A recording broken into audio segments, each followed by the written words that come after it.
Objective zone में आप सबों का स्वागत है। आज हम बायोलॉजी के दूसरे अध्याय श्वसन के कुछ महत्वपूर्ण ऑब्जेक्टिव प्रश्नों को देखेंगे। लेकिन इसके पहले लास्ट वीडियो में हमने एक क्वेश्चन किया था, कौन सी ग्रंथि अंतःस्रावी एंडोक्राइन और बाह्यस्रावी एक्सोक्राइन दोनों है।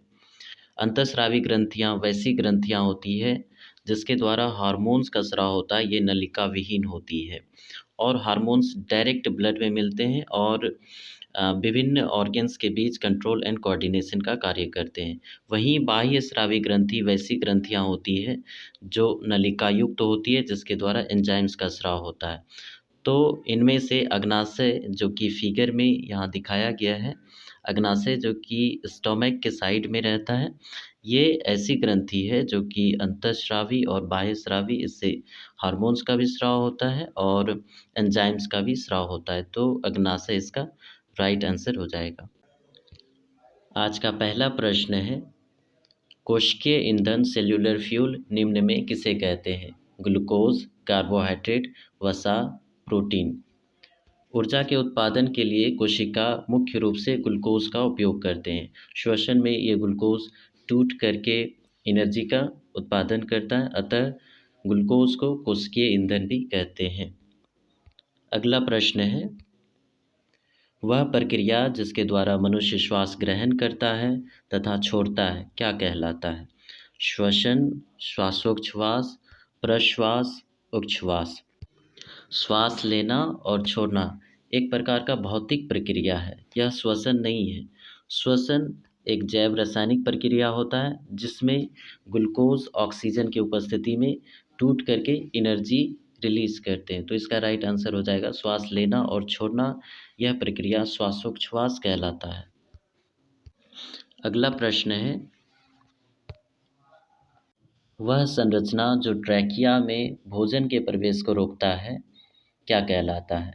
ग्रसनी, एपिग्लॉटिस, ग्रहनी, नेजल कैविटी। हम लोग जब भोजन करते हैं तो भोजन श्वासनली में नहीं जाता बल्कि वह ग्रासनली होते हुए अमाशय में जाता है। ऐसा इसलिए होता है क्योंकि श्वासनली के ऊपर एक कवरिंग है जिसको एपिग्लॉटिस कहते हैं। यह भोजन के प्रवेश को श्वासनली में जाने से रोकता है। तो इसका राइट आंसर हो जाएगा एपिग्लॉटिस। अगला प्रश्न है, ऑक्सीजन को फेफड़ा से कोशिका तक मूल रूप से कौन पहुंचाता है। रक्त, हीमोग्लोबिन, डब्ल्यूबीसी, आरबीसी। श्वसन में ऑक्सीजन गैस श्वासनली होते हुए फेफड़ा तक पहुंचती है और फिर वहाँ ब्लड में मिल जाती है, लेकिन वास्तव में ऑक्सीजन को कैरी करने का कार्य रक्त में उपस्थित हीमोग्लोबिन करता है, जो कि ऑक्सीजन से संयोग करके ऑक्सी हीमोग्लोबिन बनाता है और हर एक कोशिकाओं तक पहुंचाता है। अगला प्रश्न है, श्वसन रेस्पायरेशन में ग्लूकोज का क्या होता है। संयोजन, ऑक्सीकरण, उपचयन, सभी। श्वसन में ग्लूकोज ऑक्सीजन के साथ संयोग करके वाटर, कार्बन डाइऑक्साइड और एनर्जी बनाते हैं। तो वैसी अभिक्रिया जिसमें ऑक्सीजन का संयोग होता है उसको ऑक्सीकरण अभिक्रिया कहते हैं। तो श्वसन में ग्लूकोज का ऑक्सीकरण होता है। अगला प्रश्न है, कौन सा अंग श्वसन तंत्र से संबंधित नहीं है। फेफड़ा, क्लोम, अग्नाशय, श्वासनली। फेफड़ा स्थलीय जीवों का मुख्य श्वसन अंग होता है, वहीं गिल्स जलीय जीव इसकी सहायता से श्वास लेते हैं। श्वासनली भी श्वसन तंत्र का एक अंग है, लेकिन अग्नाशय ये श्वसन तंत्र का अंग नहीं है, यह पाचन तंत्र का अंग है। अगला प्रश्न है, घ्राण क्षेत्र ऑल्फैक्टरी रीजन का क्या कार्य है। सूंघना, देखना, स्वाद लेना, सभी। घ्राण क्षेत्र इस भाग को कहते हैं जो कि एक विशिष्ट प्रकार के तंत्रिका कोशिकाओं का समूह होता है और यह क्षेत्र स्मेल के प्रति, गंध के प्रति संवेदनशील होते हैं। तो इसका राइट आंसर हो जाएगा सूंघना। अगला प्रश्न है, मनुष्य में श्वासनली की लंबाई लगभग कितनी होती है। 11 सेंटीमीटर, 25 सेंटीमीटर, 16 मिलीमीटर, 22 सेंटीमीटर। श्वासनली इस क्षेत्र को कहते हैं जो कि लंग से जुड़ी रहती है।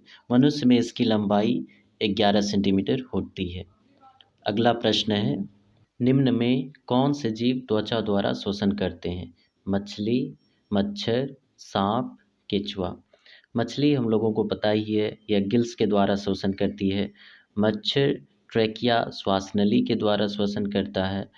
सांप में लंग्स पाया जाता है, लेकिन केंचुआ इनमें से ऐसा जीव है जो कि त्वचा द्वारा शोषण करता है। तो इसका राइट आंसर हो जाएगा केंचुआ। नेक्स्ट क्वेश्चन है, मछली का श्वसन अंग है फेफड़ा, क्लोम, श्वास नली, त्वचा। मछली का श्वसन अंग गिल्स होता है, इस क्षेत्र को कहते हैं। यह मुंह से वाटर को लेते हैं और गिल्स से होकर के वाटर रिलीज करते हैं, लेकिन वाटर में उपस्थित ऑक्सीजन, घुले हुए ऑक्सीजन को गिल्स एब्जॉर्ब कर लेते हैं। तो मछली का श्वसन अंग गिल्स है। अगला प्रश्न है, उपास्थि कार्टिलेज के अपूर्ण वलय किसके चारों तरफ रहता है? श्वास नली, फेफड़ा, क्लोम, नासिका गुहा। उपास्थि के अपूर्ण वलय श्वास नली के चारों तरफ रहता है, जैसा कि इस फिगर में बताया गया है। यह श्वास नली का फिगर है और इसके चारों तरफ कार्टिलेज का वलय है, रिंग है। यह श्वास नली को चिपकने से रोकता है। नेक्स्ट क्वेश्चन है, ऊर्जा के उत्पादन के लिए कोशिका प्रायः किसका उपयोग करती है?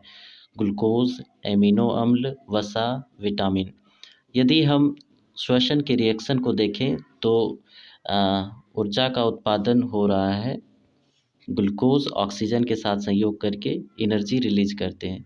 तो ऊर्जा के उत्पादन के लिए कोशिका ग्लूकोज का उपयोग करते हैं, इसीलिए इसको कोशिकीय ईंधन भी कहते हैं। अगला प्रश्न है, किस प्रक्रिया द्वारा पौधों में ऑक्सीजन बाहरी वातावरण से कोशिकाओं में पहुंचता है? प्रकाश संश्लेषण, दहन, किण्वन, विसरण। पौधों में ऑक्सीजन बाहरी वातावरण से कोशिकाओं तक विसरण के द्वारा पहुंचती है। विसरण एक ऐसा प्रोसेस होता है जिसमें कि गैसों का गति उच्च सांद्रता वाले क्षेत्र से निम्न सांद्रता वाले क्षेत्र की ओर होता है। अगला प्रश्न है, कोशिका के किस भाग में अवायवीय शोषण होता है? कोशिका द्रव्य में, माइटोकॉन्ड्रिया में, हरित लवक में, कोशिका झिल्ली में। संपूर्ण श्वसन का प्रोसेस जो होता है ये 2 चरणों में कंप्लीट होती है। पहला अवायवीय शोषण और दूसरा वायवीय शोषण। अवायवीय शोषण में जैसा कि नाम से ही क्लियर है, ग्लूकोज ऑक्सीजन के अनुपस्थिति में पायरूवेट में टूटती है और यह प्रक्रिया कोशिका द्रव्य में होती है। आज का लास्ट प्रश्न है, पौधे श्वसन में कौन से गैस लेते हैं? Oxygen, carbon dioxide, nitrogen, hydrogen.